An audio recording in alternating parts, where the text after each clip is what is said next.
Hello, everybody. Welcome back to the Red Devils Experience. How you all doing? Manchester United 3, West Ham 0. Good 3 points for Manchester United and Erik Ten Hag. We're going to break down the match, give a couple player ratings.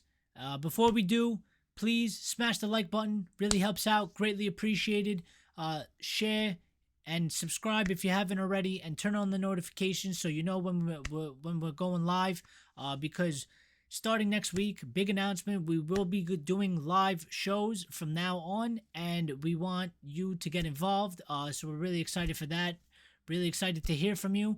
And soon down the road, maybe in a couple weeks, we will do a live sort of call-in show so you can actually call in and have your say. So we're really excited to start doing that. Thank you to everybody that's been supporting the channel. We greatly appreciate you. So let's get right into it.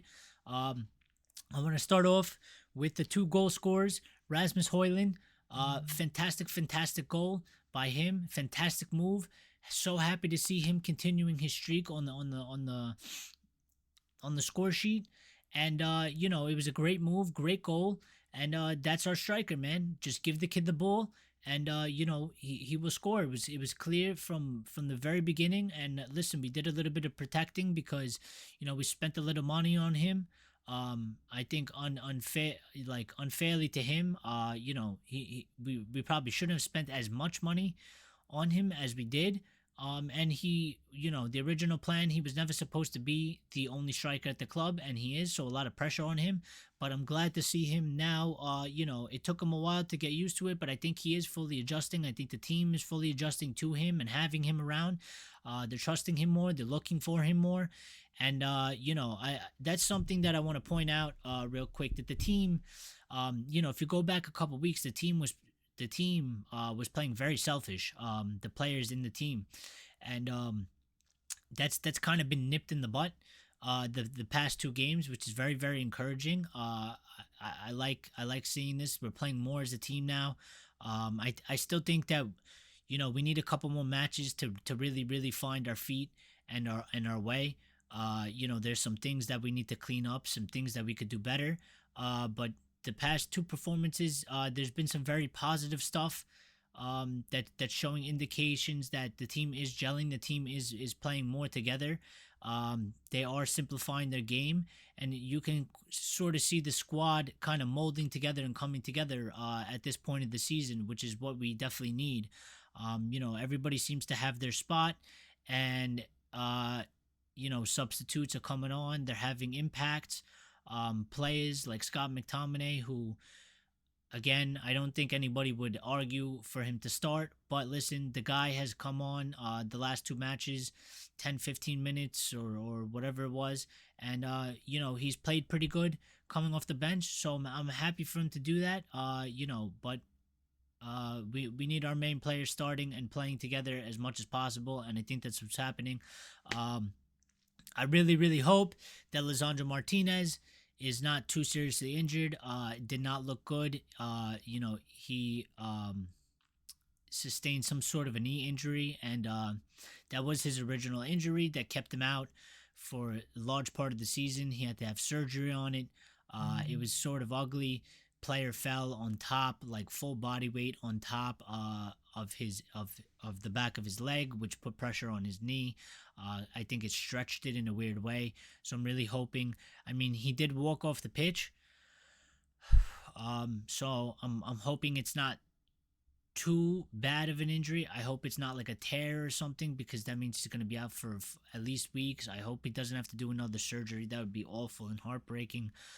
You definitely don't want that, because he's been playing absolutely phenomenal, and just having him back in the few matches that he's been back for, he just shows you why Erik Ten Hag has signed him. He shows you how important he is to the squad and the way we want to play and the way we need to play. It's not even just his ability on defense or on offense, but also his character, his attitude, his mentality. This guy, he is a warrior on the pitch, and when he is on that pitch, he uplifts quite a few players on that pitch and they adopt that warrior mentality of his, and it does uplift their game. So he is very, very important to this squad and to Erik ten Hag. So I really, really hope he's not seriously injured, and I hope he can be back as ASAP because we need him. Um, Alejandro Garnacho, I wanted to speak on 2 goals. Played on the right again, and I've said before previously, uh, I want to see him or Rashford can both play on the right. I still argue Anthony should be playing on the right. He should be playing on the left. Ten Hag did kind of put him on the left last match. Now it was like the last 10 minutes. He still didn't look too good over there. Maybe that's I don't know what to do with this guy really. But listen, to all the people that were mad at Erik ten Hag for not giving Palestri or somebody else a chance, or even Sancho, because he kept playing Anthony. Well, I mean, listen, Anthony's on the bench now. Anthony's getting about like 10 minutes a game, 10, 15 minutes. He's 20 minutes. He's not really playing much, and he's not starting. So when you criticize the manager,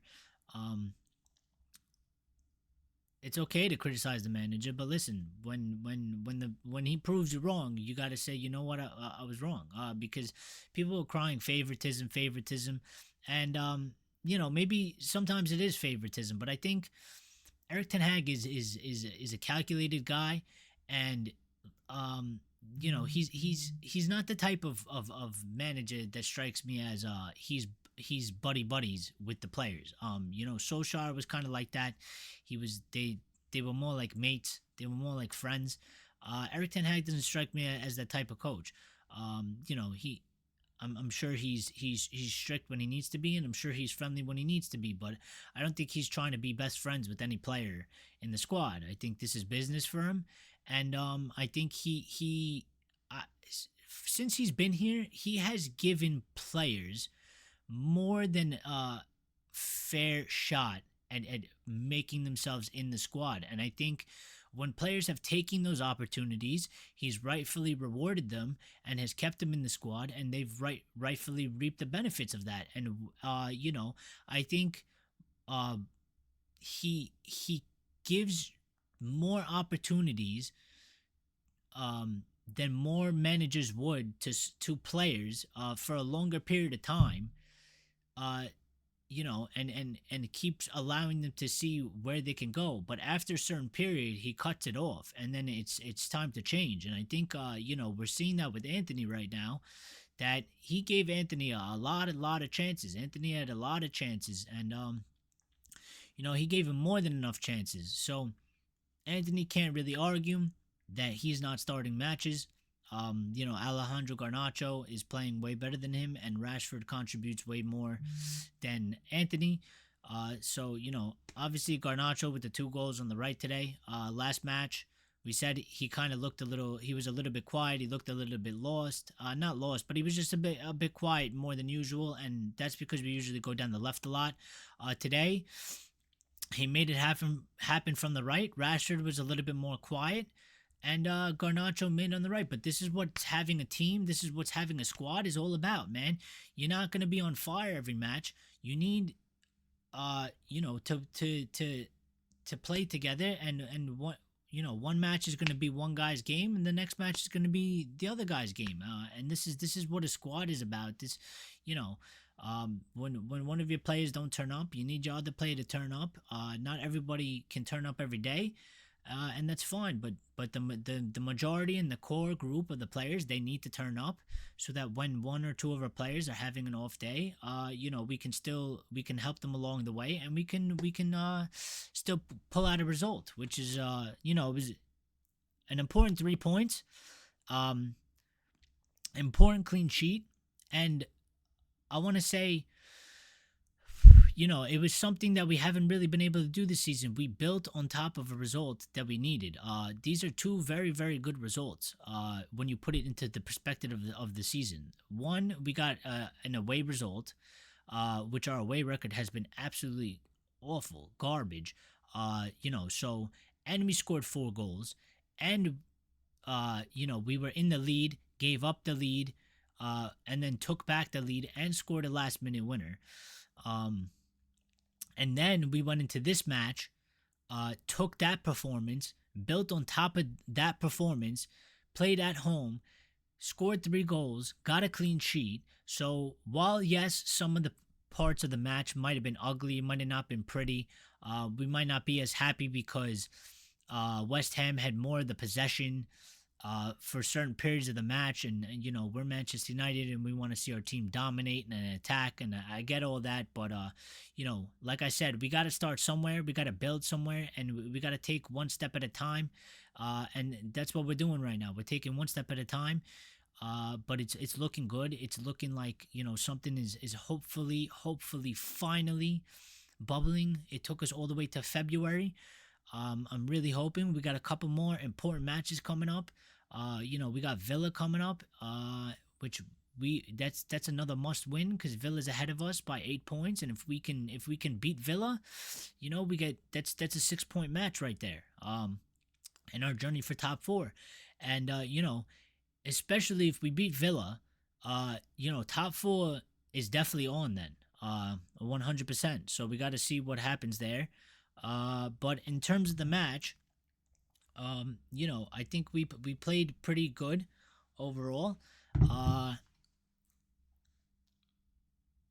You know, we did decently well. There was times where, you know, I wasn't happy because I think it was more the game plan, because West Ham just kind of looked like they you know, we could have played like for 4 hours, and I don't think West Ham was going to score today. It was one of those matches where they had more shots, they had more possession at certain periods of the game. You know, so it looked like they were controlling the game, but they never really threatened. Andre Onana made a very, very good and important save in the beginning of the match. You know, quick reactions, good hand, good stop. So that was good too. And you know, he's gotten a clean sheet, and the mistakes seem to be sort of going away. So you know, everything just seems to be getting more and more solid, and that's certainly what we need. And you know, it's good to see. Um, there was some quotes and stuff here if I could find them. Um, that so Erik Ten Hag was saying that on Lisandro Martinez's injury, that it doesn't look well. It's very bad for him, very bad for the team, which is not what we want to hear. But I don't know if they've had the actual scans yet. So um, hopefully that's just, you know, his opinion of it, and the scans show that it's not that bad. But I don't know, man. It didn't look good when it happened, and immediately I was very, very worried that he grabbed his knee, because we all know that's where he had the surgery. And yeah, it's just, I mean, that's just shit if he's out. He followed up to say, "It seems bad. We have to wait and make the right diagnosis in this moment. We are very sad. Hopefully it's not too bad, but we can only pray. It looks like he has to sit some games out injured again." I mean, that's crap. Um, so, you know, it's hopefully not too long. Speedy recovery, butcher. So the one thing that I wanted to say that Erik Ten Hag made a comment on, which I think is important, is he said, uh, in quotes, "I said before, when you don't build on the last win, then it is nothing. That was our challenge before, and the lads did it." And this is something that we've been talking about. We have to build on our previous matches. We got 2. Now we got to go do it again. And we got to do it again. And we got to do it again. We got to do it as many times as possible from here on out. So I think, you know, that's definitely something that we got to be looking to do. And real quick, we're going to hit player ratings. We're going to keep this one short today, because I got some other things I got to take care of. And let's see. Where did I put the player ratings? Okay. So, player rating time. Diego Dalot, 7.5. I think Diego Dalot was absolutely excellent today. Made, you know, good defensive actions. Was good going forward. Even made a last ditch tackle. One of the West Ham players was through on goal. Looked destined to be a goal. Absolute fantastic recovery by Delo. Got in there, put his body on the line, blocked the shot, kept the clean sheet going. Delo was fantastic today. So 7.5 for me. Harry Maguire, 7. He was pretty good. Did his job well. He made that one mistake that could have cost us, and it didn't. So I'll be sort of nice to him on that, because otherwise I think he played a pretty good game. It was really just that mistake that was bad and could have really hurt us. But other than that, he played good and we got a clean sheet. I'm sorry, I forgot to start with the goalkeeper, Andre Onana. I give him an 8. Clean sheet, played well. Made an important save in the beginning, like I said. He had 4 saves. The goals prevented was like a .38 percentage. He had 2 saves inside the box, a punch. Claimed the ball once high. 76% pass accuracy. If you want to count those. 10 long balls. And yeah, so I think he played pretty good. And I'm happy to see him get the clean sheet, and it looks like we're cleaning out those mistakes that we said we had to clean up. So that's good to see, and glad. Lisandro Martinez, I gave him a 7.5. He was excellent up until he got injured. I'm really upset that he got injured. Played 70 minutes, hit 4 clearances, 3 block shots, 2 tackles. 60 touches. His pass accuracy was a 92%. 2 long balls. Hit three ground duels, 1, 2 aerial duels, 1, 1 foul. So those are little statistics, but just off of the eye test and all that good stuff, he was absolutely fantastic. He did his job, and like I said, he's very, very important to the way we want to play and the way we need to play, and what Erik ten Hag is trying to do, and to the squad as a whole. So hopefully he's back. Luke Shaw, give him a 7. Played pretty good as well. Played 87 minutes. Could have done a little bit more going forward, but other than that, played good defensively, and was solid and was part of the clean sheet for the team. Kobe Mainu, I give him a 6.5 today.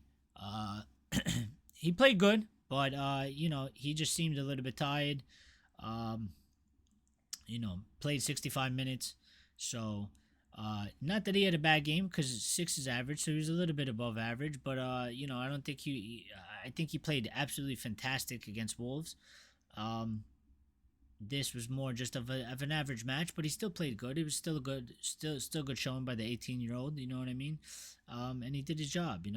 So that was good to see from him, and definitely get him some rest so we could keep playing him, because I'm loving this midfield right now of Casemiro, Mainu, and Bruno. This is definitely the midfield that I think is our best and works the most. Casemiro, by the way, 7.5. Guy was absolutely, again, fantastic. Yes, he does give the ball away sometimes. He gets a little crazy with it, but again, there's nobody in the squad that can do what he does. There's nobody in the squad that can intercept the ball, stop the play, make the tackles that he does, pick up markers. All of that's very, very important for us, and it helps us get the ball back and start attacks. So we definitely need that, for sure. Alejandro Garnacho, he's gonna get an 8.5 from me today. Scored 2 goals, was very good. I was thinking maybe he was going to go for the hat trick. He had, 81% pass accuracy, 3 key passes. He put in 4 crosses, 2 of them were accurate. He had 2 shots on target, 2 goals, 3 dribble attempts, and so he had a couple good statistics there. Playing on the right, definitely put in 2 goals for us. So I think he's going to be our man in the match, 110% for today. He was great, and good to see him scoring on the right hand side. And like I said, the guy can play on the right, he can play on the left.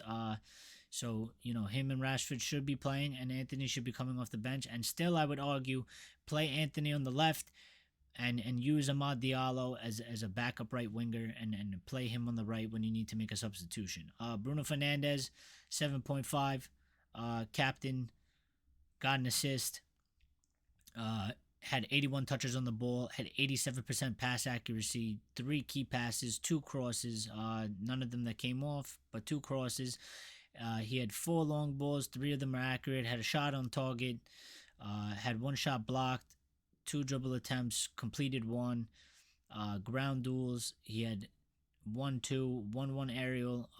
Now he did lose possession 14 times, but that's Bruno Fernandes. But when he does lose possession, he loses possession, but he has 87% pass accuracy. So I mean, like,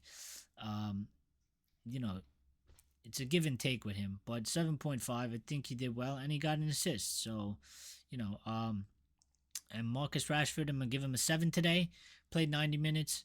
Was sort of quiet, but I still think that he was playing simple. He did his game well. He had 2 key passes, 44 touches on the ball. That's what I'm saying. He was kind of a little bit quiet today. He had 1 cross, didn't connect. He had 3 long balls, didn't connect, and he had 2 shots off target. No shots blocked. He had 3 dribble attempts, and he succeeded 3. But that's what I'm saying. Like, I don't think he was awful. He was just a little bit more quiet than usual, and I'm sure in the next match he'll turn up going forward. And that leaves us with Rasmus Højlund, and I'm gonna give him a 7.5. He got a goal, very good goal, like I mentioned in the beginning, and he had 1 shot on target, 1 shot off target, 3 dribble attempts, succeeded twice. Only 33 touches in the game for the striker. Had a 70% pass accuracy. Had a cross, had a long ball.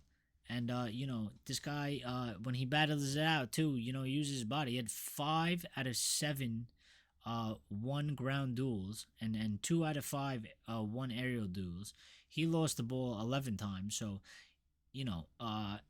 if we go at Bruno for losing the ball 14 times, Højlund's losing it 11 times. He only lost it 3 less. So, I mean, Bruno, that's what I'm saying. Like, yeah, he loses the ball, but he does a lot with it too. So, obviously our man of the match is going to be Garnacho today with the brace.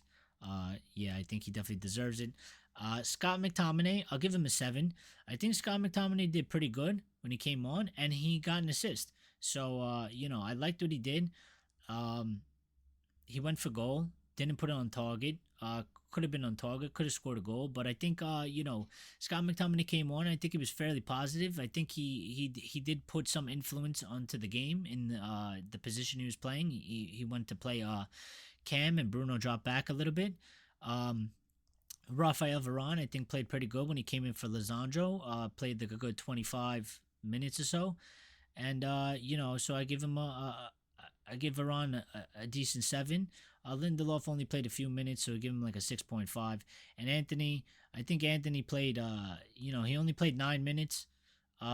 So 6.5, but there's nothing really to judge him off of. And Erik ten Hag, I'm going to give him a 7 today for today's ratings. I think he did well. I set up the team well. Unfortunate with the Lisandro Martinez injury, but this is 2 games in a row. We're going for the 3rd one, so hopefully we could get that. But that's going to do it all for today. Thank you guys for tuning in. We greatly appreciate it. Look out for the live episodes coming. We are going to do live episodes starting next week at some point. Definitely before one of the matches, we're going to do a live topical show. So I hope all of you can join in. We're greatly looking forward to hearing from you and your opinions and your thoughts, and just interacting with each other, because we appreciate you supporting this channel, and we appreciate you being on this journey with us. So thank you, and we look forward to hearing from you. If you haven't already, smash the like button, share, subscribe, and make sure to turn on the notifications, because now when we go live, you can be in here first and we could get straight into talking with each other. So good to see you. Have a good morning, good evening, good night from wherever you're watching. Stay safe. Enjoy the rest of your Sunday, and we will catch you later. Peace out.